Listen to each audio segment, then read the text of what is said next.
ഞാൻ പച്ചയ്ക്ക് പറഞ്ഞ എൻ്റെ രക്തവും മാംസവും ഉണ്ടായിരുന്ന സമയത്ത് ഊറ്റി കുടിച്ചവർ പോലും എന്നെ ഒന്നും വിളിച്ചു തിരക്കാത്താണ് ക്യാൻസർ. അതാണ് ആ ക്യാൻസർ. ഞാൻ സ്നേഹിച്ചവരാരും എന്നെ കാണാൻ വന്നത്, എന്നെ സ്നേഹിച്ചവരും കിച്ചുവിനെ കാണാനായിട്ട് ആഗ്രഹിച്ചിട്ടുണ്ടായിരുന്നു. നമ്മുടെ അമ്മയെന്ന് വിളിച്ചൊരു കുട്ടിയായിരുന്നു. 2016 ലാസ്റ്റാണ് സൂചേട്ടൻ എനിക്ക്. ഞാൻ അന്നൊക്കെ പാടുമായിരുന്നു. ഞാനൊരു പാട്ട് പാടിക്കോട്ടെ, എനിക്ക് ഇങ്ങനെ തോന്നുന്നു. മിറ്റുവിനെ പറ്റി ഓർക്കുമ്പോൾ സത്യമായിട്ട് എനിക്ക് സ്നേഹമില്ലെന്ന് പറയുന്നവരോട് പറയുന്നത്. അന്ന് ഞാൻ ഓർക്കുന്ന പാട്ടായിരുന്നു. കാർത്തിക രാത്രിയിലെൻ കൈക്കുമ്പിളിൽ വീണമുത്തേ. ആ കൊച്ചാണിപ്പം വലുതായി കഴിഞ്ഞപ്പം ക്യാൻസർ ആയി കഴിഞ്ഞപ്പോൾ അല്ലെങ്കിൽ ഒന്നും വേണ്ട, എന്നെ ഒന്ന് വിളിക്കണമെന്ന് ഞാൻ ആഗ്രഹിച്ചു. അമ്മ അല്ലെങ്കിൽ സ്നേഹത്തോടെ അവനൊന്ന് വന്ന് കണ്ടിരുന്നെങ്കിൽ ഞാൻ ഇത്ര ഇത് പറയത്തില്ല. ഞാൻ ഒത്തിരി അനുഭവിച്ചുകൊണ്ടാണ് ഞാൻ ഇത്രയും പറഞ്ഞത് അവനെ പറ്റി. ഞാൻ പറയത്തില്ല. കാണട്ടെ, ഞാൻ അതുപോലെ സ്നേഹിച്ചാണ്, അവനറിയാം.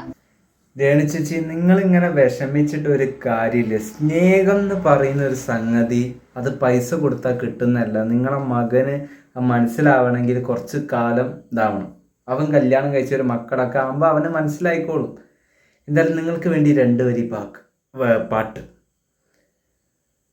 അമ്മ മഴക്കാറിന് കണ്ണിറഞ്ഞു, ആ കണ്ണീരിൽ ഞാൻ അലിഞ്ഞു, കണ്ണീവയിൽ പാടത്ത് കനലെരിഞ്ഞു, ആ മൺകോണിൽ ഞാൻ അറിഞ്ഞു, ഒരു മായ്ക്കിളി കാൽപ്പാടുകൾ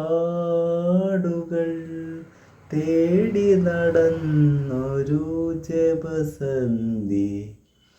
അപ്പോൾ രേണു ചേച്ചി, എന്തായാലും എല്ലാ അമ്മമാരും ഒരു വിഷമത്തിനുള്ളൊരു പാട്ടാണ് ഞാൻ അവിടെ പാടിയത്. നിങ്ങളിത് കേൾക്കുന്നു വിചാരിക്കുന്നു.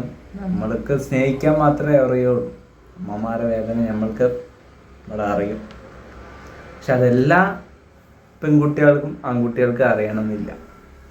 അമ്മയാണ് ഭൂമി, ഭൂമിയാണ് മാതാവ്, അമ്മയാണ് ലോകം, വേൾഡ്.